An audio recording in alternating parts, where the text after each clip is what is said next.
Retro review में आज हम लोग बात करेंगे कि what special about Ranbir Kapoor की रॉकस्टार। दो चीजें, पहला इसका म्यूजिक, लेजेंडरी म्यूजिक कहना चाहिए by the legend himself AR. Rahman. काफी टाइम बाद मैंने इस मूवी को फिर से जब रीवॉच किया तो गाने जैसे आ रहे थे मैं वैसे ही गा रहा था। और आज तक कोई भी कॉन्सर्ट या लाइव म्यूजिकल इवेंट अटेंड नहीं किया, but if this is my first, मोक्ष मिल जाएगा। दूसरी स्पेशल चीज की बात थोड़ी देर में करेंगे, क्योंकि उससे पहले बात करनी है कि इतने सारे लोगों ने पिक्चर कैसे नहीं देखी है। What? I am not even mad at दोस्त जिनको ये पिक्चर पसंद नहीं है, बट इसको नहीं देखना कैसे? बिलीव तो इस बात पे भी नहीं होता कि रिलीज के टाइम पे this movie was not even a hit, above average, ऐसा कुछ लोग क्लेम करते हैं। एक्चुअल ट्रुथ का इन्वेस्टिगेशन भी होएगा। एक्चुअली मेरे सामने बहुत बड़ा क्वेश्चन था कि ये जो पूरा नया सेटअप बना है उसके ऊपर पहली पिक्चर कौन सी देखूं। एकदम अंधेरा करके ऑन दिस 4K मॉनिटर, ऊपर से रणबीर कपूर थोड़ा ग्रे नेगेटिव कैरेक्टर करने के लिए ट्रेंड में, तो it was a match made in heaven. लेकिन मुझे एक बात बताना कि क्या तुमको ऐसा लगता है रॉक स्टार मूवी अगर आज थिएटर्स में लगी तो बहुत चलेगी? इसका आंसर तो हम नहीं दे सकते, लेकिन एक चीज गारंटीड है कि रिलीज से पहले लफड़ा जरूर होगा। क्या? अग्रेसिव बिहेवियर और एक्स्ट्रा मैरिटल अफेयर को ग्लोरीफाई करती है ये पिक्चर, समाज पे गलत असर डालेगी। तो अभी तुझे बजाता हूँ। मूवी की स्टोरी और उसका स्क्रीन प्ले कितने अच्छी तरीके से फ्लो करता है। एग्जांपल, जनार्दन जाखड़ उर्फ जेजे एक बड़ा आर्टिस्ट बनना चाहता है, लेकिन कैसे वो पता नहीं। कैंटीन वाले अंकल बोलते हैं कि जो लोग भी बड़े कलाकार हुए उन सब में एक चीज कॉमन है, दुख, दर्द, पीड़ा। तो अपने और जेजे के सामने एक बहुत ब्रॉड कंसेप्ट लाके रख दिया पेन का, जिसके अंदर कुछ भी हो सकता है। इसके बाद डायरेक्टली हम लोग कट करते हैं उसके घर पे, जहाँ पे वो सोच रहा है कि कैसे उसकी लाइफ काफी आसान रही है। ना खाने पीने की दिक्कत हुई, ना बाप मरा है, ना माँ, कोई एक्सीडेंट भी नहीं हुआ, ना ही कोई बड़ी बीमारी। तो उसके शिट बोलते ही immediately next back to canteen shot, और वहां पे वही कैंटीन वाले अंकल उसको पेन का एक ऐसा एस्पेक्ट इंट्रोड्यूस कराते हैं जो उसने अब तक सोचा नहीं। प्यार भी हुआ तुझे? ध्यान से सुना तो यहाँ पर जे कैंटीन पहुंच के फिर से वो मोनोलॉग उनके सामने नहीं रखता, वो डायरेक्टली प्यार वाली चीजें बोलना चालू करते हैं, इंप्लाइंग कि जो ये सारा इंटरनल मोनोलॉग था वो अपने साथ साथ उन्होंने भी सुन लिया। और इस दुनिया में मौजूद सारे दुखों में से हमने एक चीज के ऊपर नैरो डाउन किया है जो इस मूवी के लिए इंपॉर्टेंट है, लव, दिल का टूटना। करने को ये पहली कन्वर्सेशन में ही बता सकते थे डायरेक्टली कि तेरे को प्यार नहीं हुआ, लेकिन पिक्चर शुरुआत ब्रॉड टॉपिक से करती है और बाकी सारे ऑप्शंस को एलिमिनेट करने के बाद साथ में इन दोनों कैरेक्टर्स का रिलेशन भी एस्टैब्लिश हो गया कि क्यों वो आगे चल के उसका मैनेजर बनेगा, और दरगाह में 2 महीने गाने बजाने के बाद वो उसी समोसे वाले अंकल के घर पे क्यों जाता है। लेकिन एक काफी इंटरेस्टिंग रियलाइजेशन मुझे हिट हुआ। बस स्टैंड पे खड़ी हुई पब्लिक के सामने गाना गा रहा था, वो पुलिस वाले धर लेते हैं, तो मुझे लगा कि एंटरटेनमेंट के लिए इसके गाने की क्या जरूरत, फोन नहीं थे क्या? मतलब कि आजकल के नौजवान जिनको शायद पता भी ना हो कि ये क्या चीज है, तुम इमेजिन कर सकते हो बस या ट्रेन के लिए वेटिंग टाइम में बिना फोन के क्या करना है, क्या करोगे? टीनेजर्स और फरवरी से याद है कि ये पूरी की पूरी picture is basically Janardan Jakhar उर्फ जॉर्डन की love story, which is told through music, lots of music. Sound track में 14 पीसेस लिस्टेड है। अगर तुम वोकल्स के साथ प्रॉपर गाने देखने जाओगे तो 11 गाने हैं पिक्चर में, और वो भी ऐसा नहीं कि 2-3 पसंद आ गए उतने सुनो और आगे बढ़ो। अगर तुमने रॉकस्टार का एल्बम सुना है तो यहाँ पे सिर्फ नाम रीड करते हैं उसके लिरिक्स और ट्यून दिमाग में चालू हो जाने चाहिए ऑलमोस्ट हर एक गाने के लिए। और कितना ज्यादा हेविली इंटीग्रेटेड इसका म्यूजिक है ना, सेकेंड हाफ में बस 7 गाने यूज हुए, हर 5-10 मिनट में गाना बजने लगता है। अब ये यूजुअली कंप्लेन करते हैं लोग कि यार फ्लो तोड़ दिया या गाने में मजा नहीं, बट ए.आर. रहमान ने जो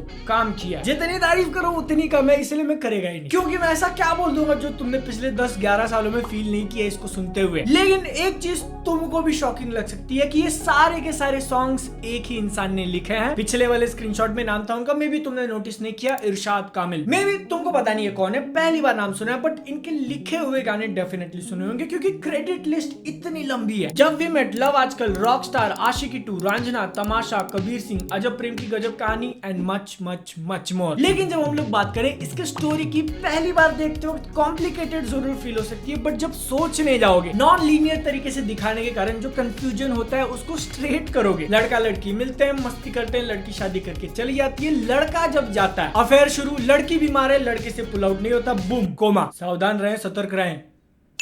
इस मूवी के सेट डिजाइन की उतनी तारीफ नहीं होती जितनी होनी चाहिए, क्योंकि तुम याद करने जाओगे तो वो कॉन्सर्ट वाले सीन्स दिखने में तो गजब है, लेकिन म्यूजिक कंपनी के ऑफिस से लेके जनार्दन के घर तक काफी डिटेल में ध्यान दिया। एग्जांपल, मूवी के स्टार्टिंग में हिंट कर दिया जाता है कि जनार्दन एक अच्छे खासे पैसे कमाने वाली फैमिली से आता है, तभी तो दोस्तों को समोसे खिला रहा है कैंटीन में। लेकिन वो रूम जो पिक्चर के स्टार्टिंग में अपने को दिखाते हैं, जहाँ पर उसने अपने इंस्पिरेशन की फोटो लगा रखी है। कंस्ट्रक्शन पे ध्यान दोगे तो बेसिक ईंटों का बना हुआ है वो, ना प्लास्टर ना कोई कलर, एकदम ही बेसिक जो कि लॉजिकल सेंस भी बनाता है, क्योंकि उसकी फैमिली काफी बड़ी है और उसी घर में उसके म्यूजिक की कदर नहीं होती, इसलिए छत पे जो एक्स्ट्रा छोटा सा रूम बना होता है वो दिया गया। इसको पॉइंट करके क्यों बोल रहा हूँ, क्योंकि आजकल की बहुत सारी मूवीज के अंदर गरीबी दिखाने तो जाते लेकिन वो गरीब लगते नहीं। अनुराग कश्यप ने किसी एक इंटरव्यू में बोला था कि पिक्चर शूट करने जाओ, सीन का कॉन्टेक्स्ट कुछ भी हो, पहले रोड पे पानी मार के उसको साफ किया जाता है। तुमको याद है वीडियो के स्टार्टिंग में मैंने बोला था कि रॉकस्टार के अंदर दो स्पेशल चीजें हैं, पहला तो इसका म्यूजिक हो गया, बट दूसरा रणबीर कपूर का परफॉर्मेंस।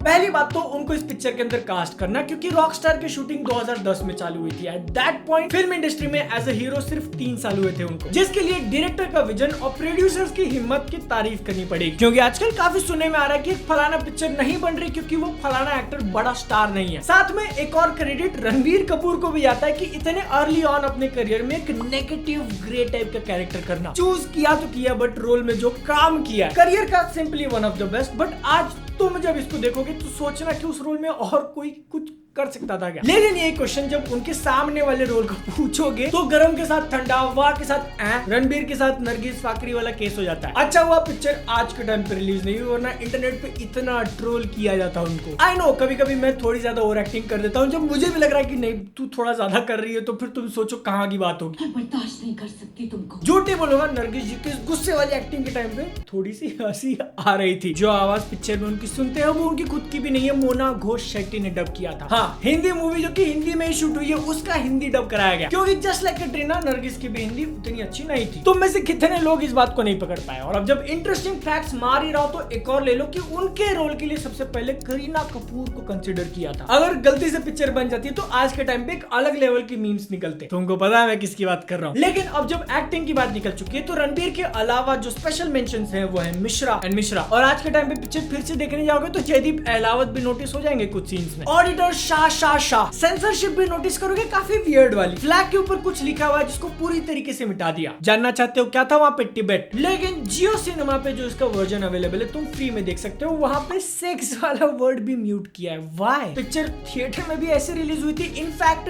2 मिनट रन टाइम छोटा है। कहाँ से काटे क्या गायब हुआ जियो सिनेमा, अपने को आंसर चाहिए। लेकिन फाइनल आंसर जिसका हिंट वीडियो के स्टार्टिंग में दिया था कि क्या ये मूवी एक्चुअल में एवरेज या फ्लॉप हुई थी। बजट पिक्चर का 55 to 60 करोड़ के आसपास था। वर्ल्ड वाइड ग्रॉस 104 करोड़ और इंडिया नेट 62। 2011 के इस आर्टिकल में क्लेम किया कि मूवी 15 करोड़ से ओवर बजट हो गई थी। उसका पहले सैंक्शन 45 था, लेकिन प्रोड्यूसर्स में कॉन्फ्लिक्ट और कंटिन्यूस रीशूट्स के कारण 15 करोड़ बढ़ गए। Movie was even delayed from July to November. और फाइनली जब रिलीज हुई तो इसको मिक्स्ड रिव्यूज मिले। पहले दिन इसने ऑलमोस्ट 11 करोड़ कमाया। वहां से आगे बढ़ के पहले 7 दिन का टोटल 49 करोड़ होता है, which is fine, not good not bad. तो माय डियर रॉकस्टार लवर्स, तुम सोच के देखो कि पहले 7 दिन में जब इसने अपना ऑलमोस्ट बजट पूरा रिकवर कर लिया तो ये एवरेज कैसे रही, क्योंकि उसी एक हफ्ते बाद बहुत गंदा गिर जाती है। इवन दो उसके पास practically open second Saturday Sunday था, लेकिन 8वें दिन से rest of the life time में ये मात्र 13 करोड़ एक्स्ट्रा ऐड कर पाई, जो कि शॉकिंग है। तुम आज पिक्चर देखकर गाली दोगे कि लोग देखने क्यों नहीं गए। मेरे को भी ये सेम एग्जैक्ट क्वेश्चन आया और 2 पॉसिबल रीजन दिमाग में पॉप हुए कि शायद अगले ही हफ्ते कोई बड़ी पिक्चर आ गई तो स्क्रीन कम हो गए होंगे, बट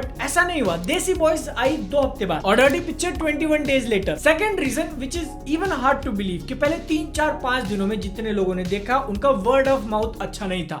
व्हाट? मेरे लिए पर्सनली तो ये बिलीव करना थोड़ा मुश्किल है। इसलिए थर्ड पॉसिबल रीजन कि ये मूवी मेजरली अर्बन ऑडियंस और उनके टेस्ट के हिसाब से सूटेड था, इसीलिए आज 13 साल बाद लोग इसको और ज्यादा अप्रिशिएट करते हैं। लेकिन इसीलिए 2011 में वो उतनी ही आगे तक जा पाई। मतलब कि एक क्लीशेड लाइन है, it was ahead of its time. I mean तुम बोल सकते हो, बट इस मूवी ने डेफिनेटली एज बेहतरीन किया। टाइम के साथ खो नहीं गई, बल्कि बहुत सारे लोग इसको कल्ट क्लासिक मानते हैं। और भले पिक्चर देखने का टाइम ना हो, लेकिन इसका ट्रम्प कार्ड, ऐसी चीज जिसने खुद की एक अलग आइडेंटिटी बना ली है, समय के कॉन्सेप्ट से परे है, वो इसका म्यूजिक पिक्चर को कभी भूलने नहीं देगा।